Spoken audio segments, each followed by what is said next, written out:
Good evening, everyone. I am Earl Butch Graves Jr., CEO of Black Enterprise. It's my distinct pleasure to welcome you to the 2022 Black Enterprise 40 Under 40 Summit, hosted by Now and Later. Tonight, Black Enterprise presents an illustrious group of young Black leaders who will share their fresh insights and bold strategies to help you build successful careers, fruitful business networks, profitable enterprises, and generational wealth. This virtual event takes place in tandem with the release of our 40 Under 40 list on blackenterprise.com and a few weeks after our live award celebration. We at Black Enterprise have always prided ourselves on identifying high achievers early in their careers and offering vital resources and tools required to help them realize their promise and greatness. In fact, as we continue to celebrate the 52nd anniversary of Black Enterprise, it's worth remembering that my father, Earl Graves Sr., was only 33 when he founded our company and 35 when the first issue was published in August of 1970. Since then, Black Enterprise remains unsurpassed when it comes to the identification and elevation of young Black achievers, including the likes of Reginald F. Lewis, Melody Hobson, and Kenneth Chenault, long before they were recognized as iconic figures or even received a mention from mainstream media. Tonight's 40 Under 40 Summit builds on that legacy, amplifying the voices and works of a new generation of outstanding entrepreneurs, professionals, and leaders.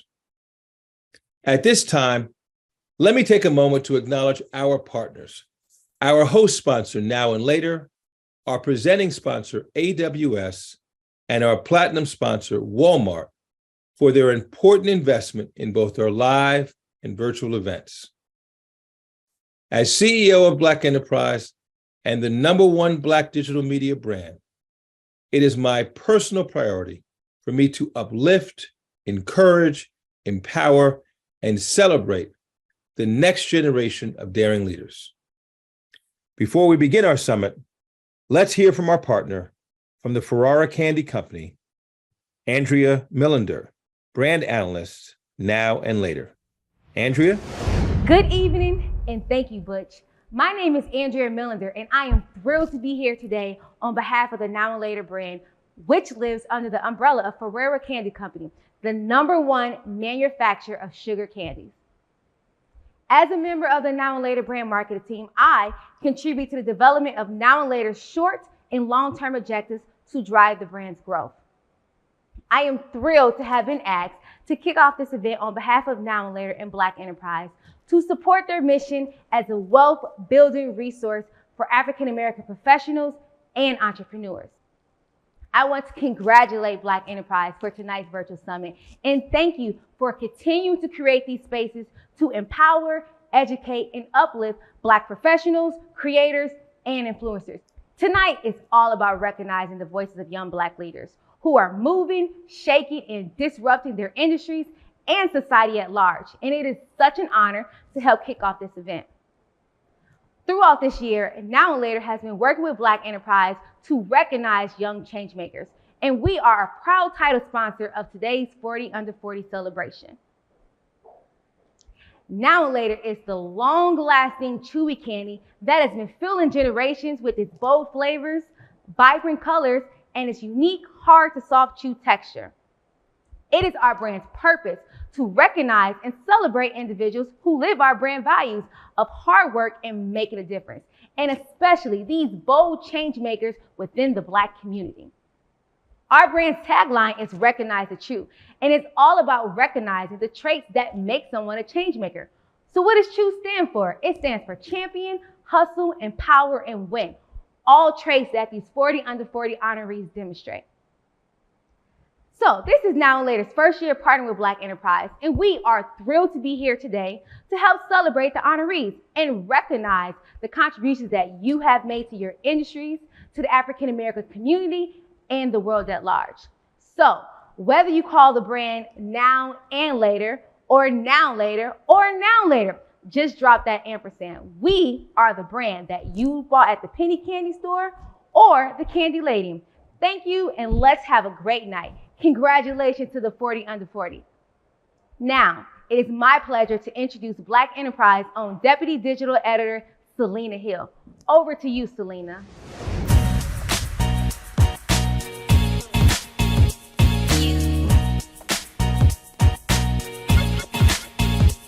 Thank you, Andrea. Welcome to the Black Enterprise 40 Under 40 Virtual Summit, which aims to celebrate and amplify the voices of young Black leaders who are moving, shaking, and disrupting their industries. I'm Selena Hill, the Deputy Digital Editor at Black Enterprise, and I'm excited to kick things off with 3 extraordinary 40 Under 40 honorees who will equip you with tools, insight, and resources to design your own blueprint for success. I'll start by introducing our amazing panelists, starting with Rashaad Lambert, an award-winning marketing architect, serial entrepreneur, and community builder who serves as Senior Executive Vice President for Forbes. He is also the founder of Forbes The Culture and Sporty Marketing Group, the world's only Six Sigma marketing agency. We also have Regine Moore, who serves as the Director in Constituent Relations, leading African American community relationships for Walmart Stores, Inc. Prior to this, she worked on product launches at Tyson Foods, as well as leading category programs at Walmart. Lastly, we have Johnny Bailey, who is Google's DMV digital coach, the founder of ShineHard Family, and a business educator for Amazon's Black Business Accelerator. Thank you all for being here today. Thank you for having us. Of course. Okay, so the title of this session is The Blueprint for Success. And I want to start this conversation by asking, how do you define success? And how did you map out your road to get there? I'll start with you, Johnny. Thanks, Selena. Happy to be here. What up, Rashaad? Hey, Regine. Yo. That's a good question. You know, how do I define success? I think about success as a destination, but more just a journey of continually progressing towards whatever it is that you've set your mind to. So I look at success as defined for me as thoughtful and intentional progression towards a design that you created for yourself. So there's really no set blueprint for what success is. Everyone has to define it for themselves. And I think really success is found in the small wins and in the progress of staying consistent, creating healthy habits, and year over year, just continually working within your niche and doing the work that you were called to do. Thank you for that, Johnny. Regine, did you have a vision for success before you actually got to this point in your career? I would say for me, no. And first, I love this question. And it's one for me that has been actually an ongoing question that I've had for myself and with others, honestly, in the last couple of weeks.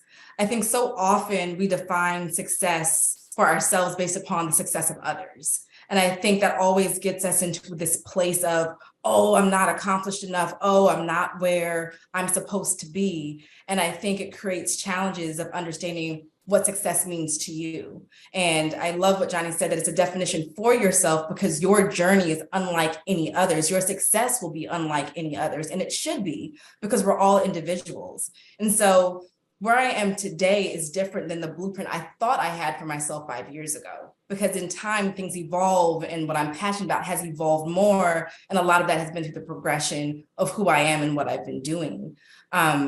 So success for me is also in different portions of my life. There's how I want to see successful family for me as a mother and as a wife, what I hope to see achieved in my kids and what I hope to achieve for my kids from a family structure. And there's success at work and what that looks like. And that's not always by title, right? It's about what you hope for your North Star is from a career standpoint and how to get there. And once you get there, it's like, okay, that's what success is. But I think it's also those small wins along the way and not taking that for granted, because it is within those wins that you can see the success of what you're trying to achieve towards your North Star.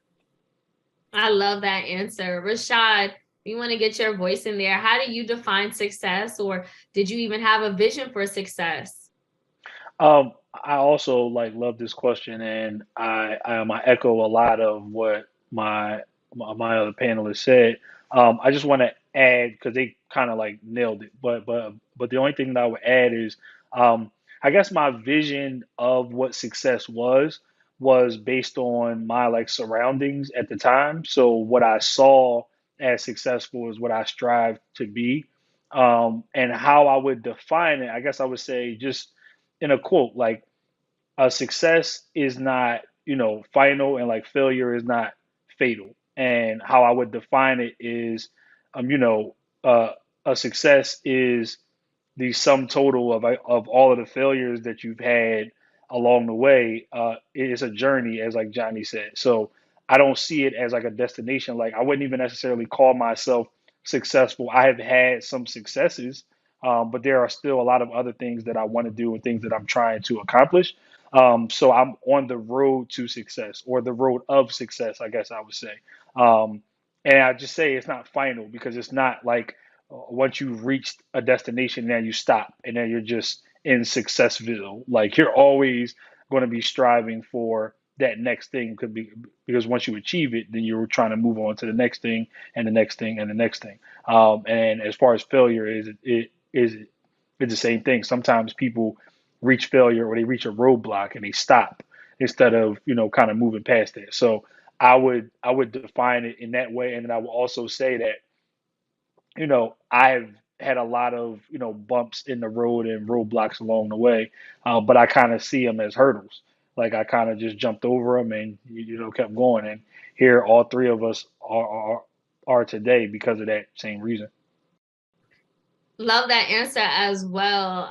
When we think about success, like you said, it's constantly evolving and changing. Absolutely.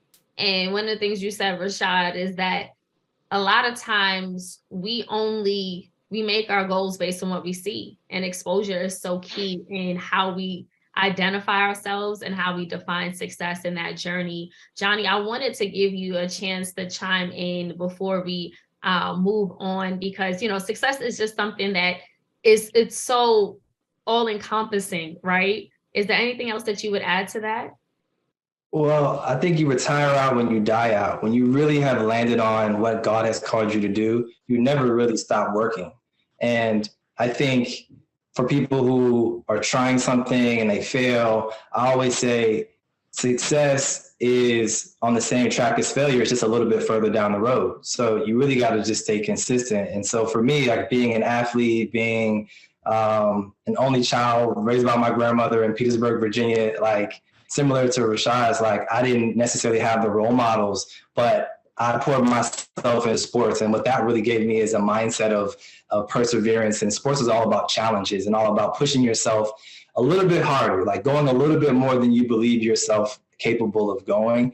And I've kind of just taken that model of success and challenge and put that into the business world. So success is really how we define it for ourselves. But the most important thing to do is to design yourself. Two things that both you and Rashaad just mentioned is the word failure. And you can't talk about success without talking about failure, the challenges, those bumps in the road. Regine, I want to get your opinion on just failure, right? Some folks say you never really fail, it's just lessons. Other folks say no, you do. What's your take? What's your philosophy on failure and the role it plays in success? I think failure and success is just steps for growth, right? I think ultimate failure is when you don't take the lessons to improve upon them to not make the same failures, right? You still may even fail on turn 2 and turn 3, but if you're not improving, then you haven't learned the lesson. And so I don't see failures as a point of despair. It's a point of, okay, that didn't work. And that's okay, but what do I learn from that to make sure that I'm growing so that the next time I can either be more successful or fail less? to get to my ultimate goal. So I don't see failure as a point of, by its definition in the dictionary. I do see it as a stepping stone to grow towards the success that you're trying to achieve. Rashaad, have you ever experienced failure? And if so, what did that experience teach you?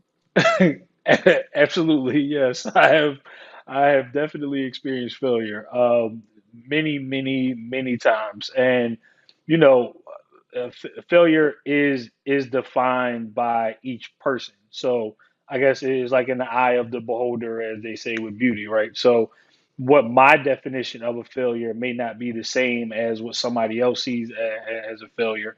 But personally, I have tried many things that I thought were going to work in one way, and then I had to try them a different way. I've also, kind of run into, as I mentioned, roadblocks, because that's what I call them, roadblocks and hurdles. So there have been some things that I hit a wall, and it was actually time to stop that thing and do something else. But then there were other times where I like to measure twice and cut once. So maybe I measured once and then I cut, and I wasn't really ready to make that decision. So I think that what I've learned from a lot of those times is that you always have to stick to what your core principles are.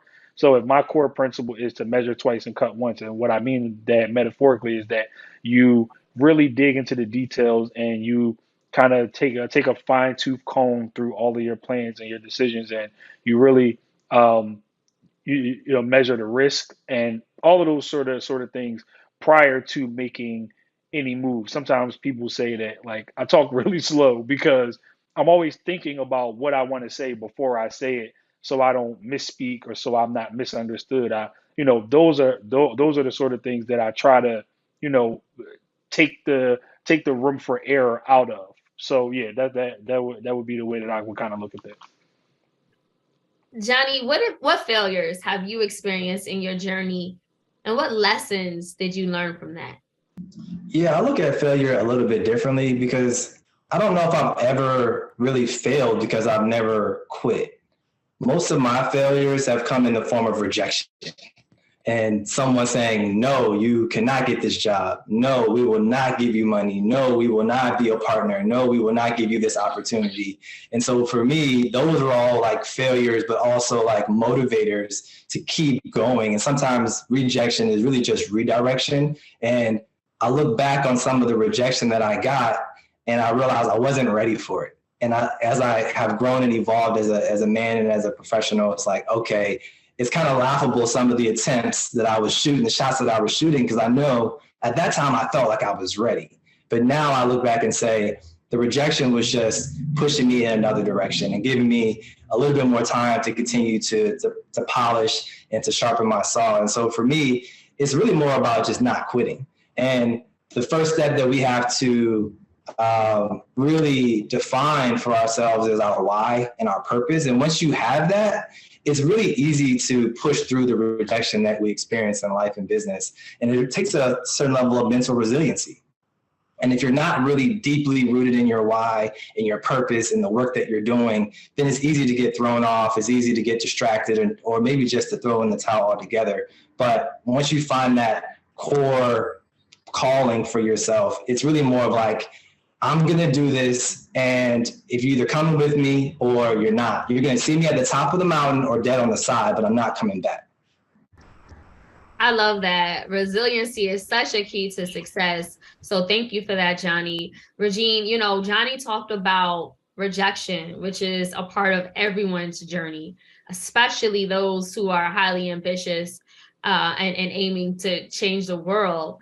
How would you say is the best way to sort of push past that rejection, push past the no's in our lives that we experience and continue to actually manifest the career, the goals, the opportunities, and the life that you want? At times it can be hard, when you get rejection, because it definitely feels not just like an obstacle, it does feel like a wall. But I think that to what we've all kind of said, and from our purpose, if you understand what you're trying to achieve, that rejection may be just a not right now, or I've asked the wrong person, like it's the wrong person, it's the wrong maybe time at that moment. It doesn't mean no, it could mean not yet. And I think that is one key understanding what rejection can mean is not always that it's not supposed to happen. It could be that you're not the right person I'm supposed to be talking to.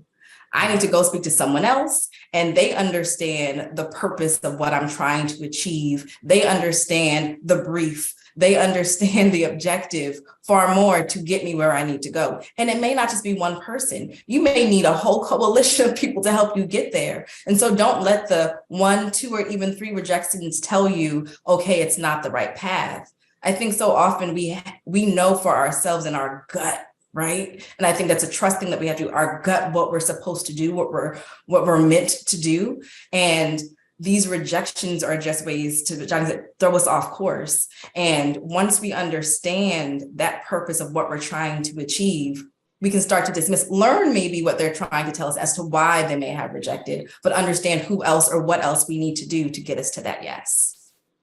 I love that. And one of the things that I've learned in media, when I hear a no, to me, it just means I haven't convinced you to say yes. And like you said, that could be going back to the drawing board and coming up with another strategy, figuring out a workaround, figuring out who to speak to, or just, taking some time to reflect and be better, more prepared for the opportunity at hand. But I don't know, it's not even a word that I even receive too much. It just means try harder or try again for me. Rashaad, how do you interpret rejection, and how has it actually helped you in your journey to success? So it's funny. I was listening to the way that my co-panelist sort of answered the last question, and I was really just thinking about a lot of times people we get a lot of information coming at us a lot of different ways, right? And I've heard a lot of times, and I've even been one of those voices telling people don't quit, keep going, don't quit, right? But that is also under the assumption that we are always right. And sometimes we're wrong. We are human. We are not flawless. And sometimes we are not on the right path, and it may be time to reset or refocus. And some of the rejections that I have experienced in my life have helped me to realize that. And I wish that somebody had told me, because I was bumping my head against the wall. Why is this not working? Why is this thing not happening? Why? And just trying to figure out, okay, I can't quit. And I wish that somebody had told me the way that I'm going to tell everybody that's watching this, it is okay sometimes to quit. Sometimes that rejection is exactly what you need to put you on the right path, on the proper place where you're supposed to go. I'm an idea person. Anybody that knows me knows that I have all kinds of ideas. I come up with them all day long, in the middle of the night, anytime, and I'll send them out in text and things. And the people that you've heard the term yes men or yes woman, the people that I send these things to are the people that I know are going to tell me if this is a good idea or not. I call them it's like a brain trust.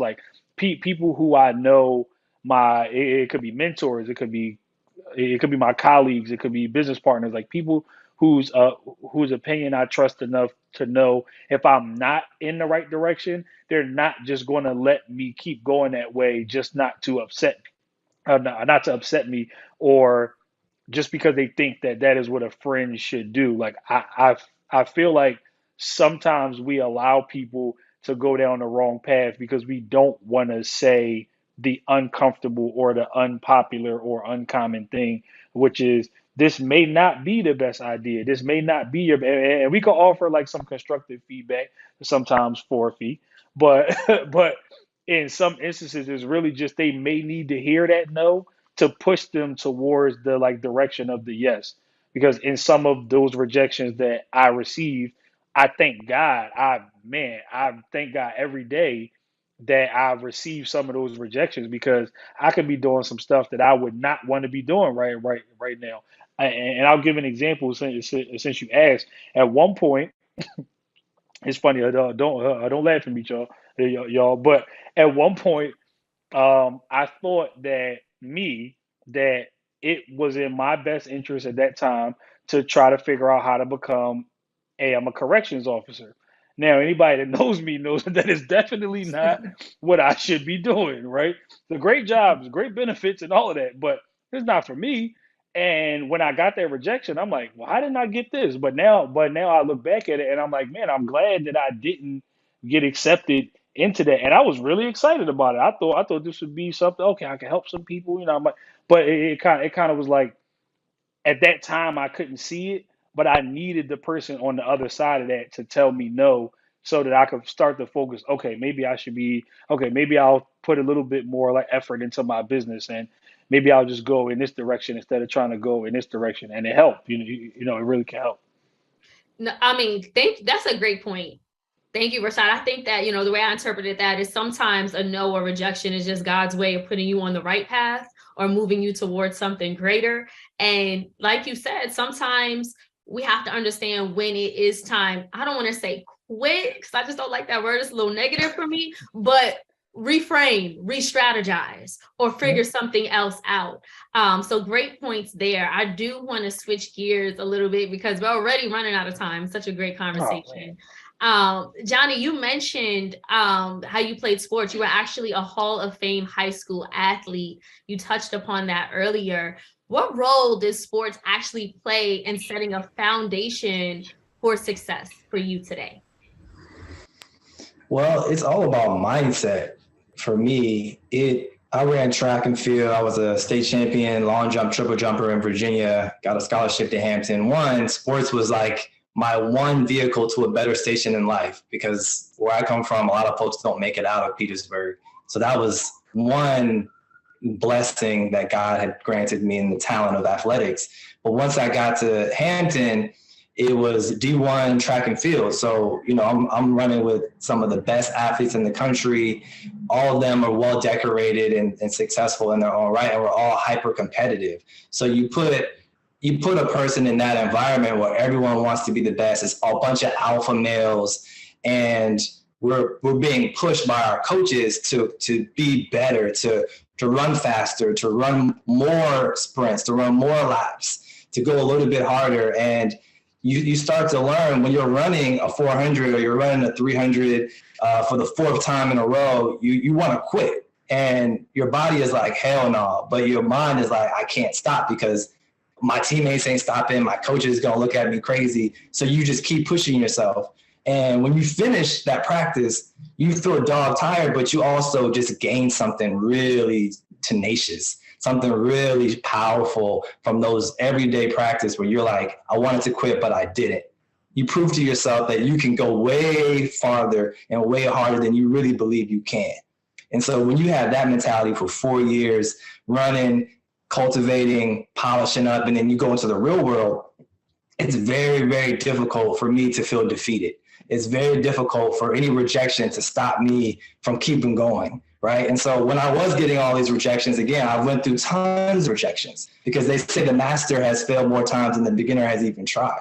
And I've experienced so much rejection in life and in work, but I was mentally resilient. Even when I was exhausted, I would just make that one extra application. I would get up and still keep doing the interviews. I would still make that one extra email outreach to someone to join the podcast. And that all was really just cultivated from the athlete mentality. So I think I really always strive to be the best that I can be. I always want to be world-class at everything that I do. And I never give up because I always know that I can go a little further than I feel like I can. Regine, how important has developing that athlete's mentality or a winner's mindset that Johnny is speaking about, how important has that been in your journey? Incredibly important. I mean, I can't speak to being a world-class athlete at all, but I can say that the tenacity that you need to have, a mental mindset to push through the moments where those around you aren't supporting you, the initiative that you're pushing to do isn't being executed the way you think it should happen at that time. You see the bigger vision for what can be achieved in community, but you don't necessarily have the rallying team around you at that moment.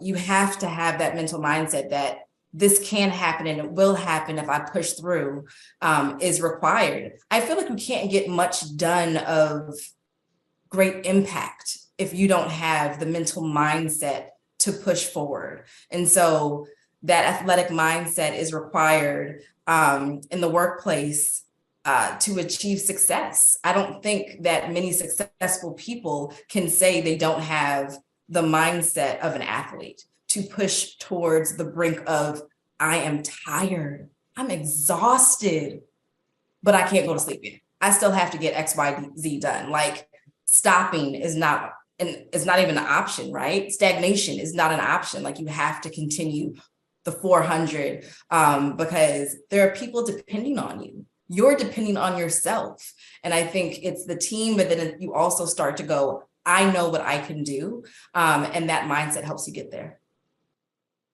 Got it. Can I just add, I just want to say that's a really important thing, because everything we do is creating a habit in one direction or the other. And so if you allow yourself to quit one time, you're building a block in the wrong direction. You start to build a brick and a brick and a brick, and you quit too many times. Now you have a whole house of just quitting that you'll live in, right? And so you always got to be careful of, what am I creating? What habit, what house am I building with my action, with my habit today? So I love what Regine said there. No, absolutely. So far in this conversation, we talked about rejection, we talked about resilient, we talked about that winner's mentality and just developing, the mindset of an athlete. Another thing we need to talk about in these few minutes are some of the tangibles, right? When it comes to success, goal setting, relationship building. And I feel like, Rashaad, you're the key person to talk about when it comes to relationships. Like, not only do you know everyone I know, so like literally, like seriously, we know like all the same people, but you've developed relationships and partnerships with multinational brands and billion-dollar businesses like Uber, Adidas, the NBA, and the NFL. How have you been able to connect and cultivate relationships with these brands?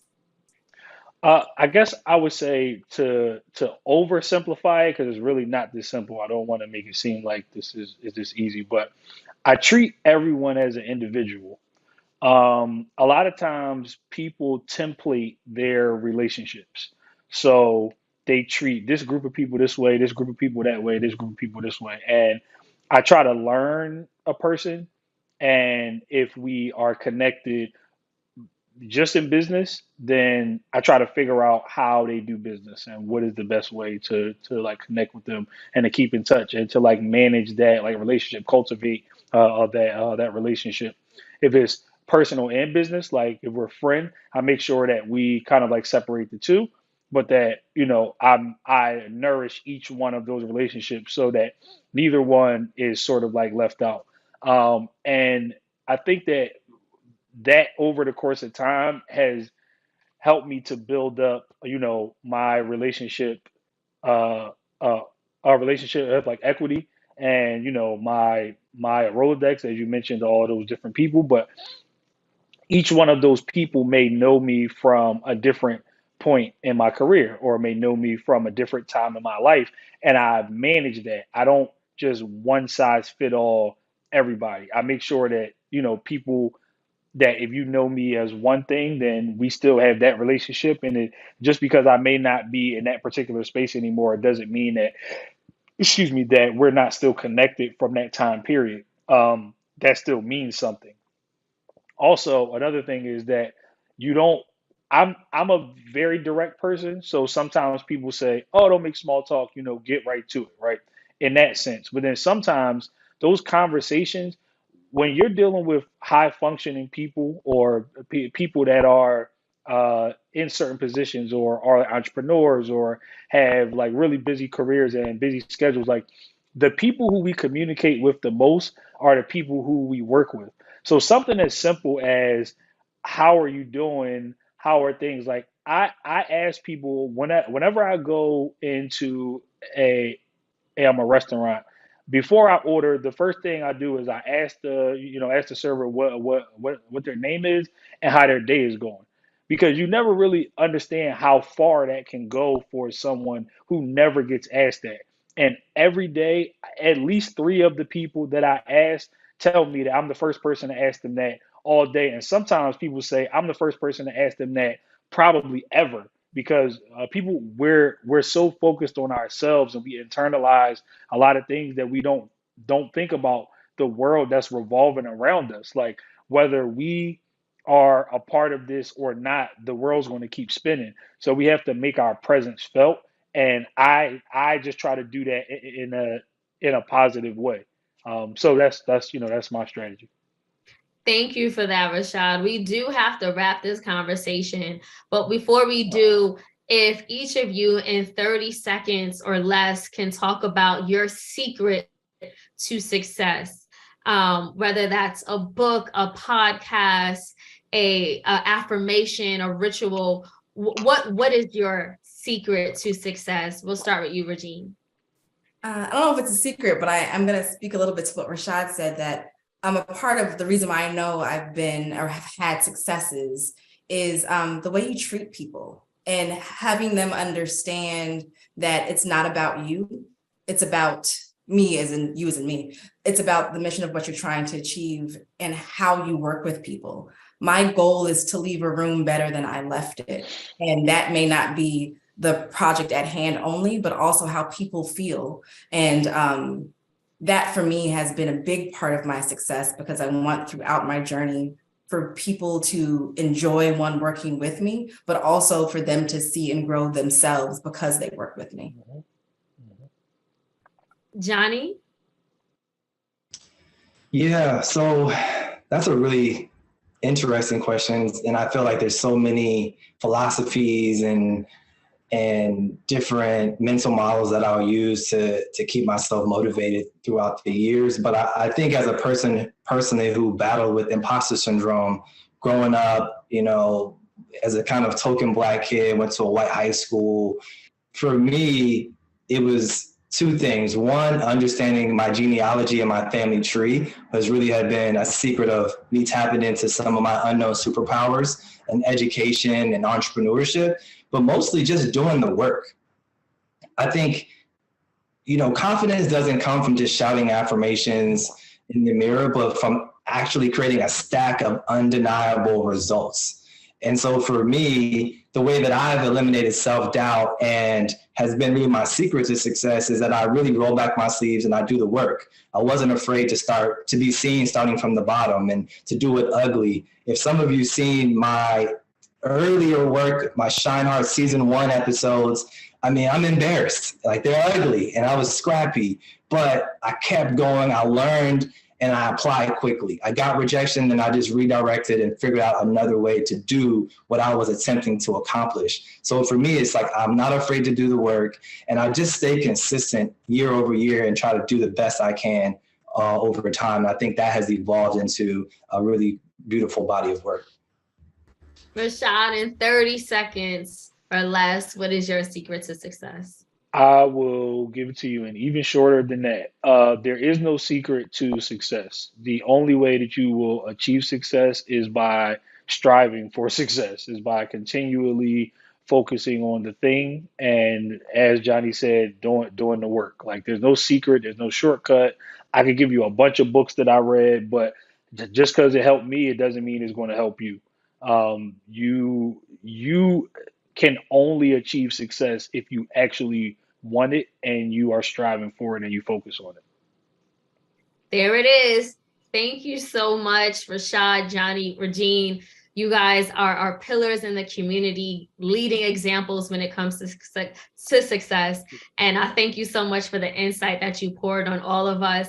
I think, for me personally, I've always defined success as leaving a legacy of change that uplifts others. But like you guys said, so many things have evolved, and the exposure that I've experienced has changed, has helped me to change what I originally thought as success. I still always have that fundamental philosophy to help others, but it means so much more to me now that I've seen, folks like you and met and interacted with you guys. That actually keeps me motivated and inspired and hungry. So thank you again for pouring into our audience today and being here at the 40 Under 40 Virtual Summit. Thank you. Thank you.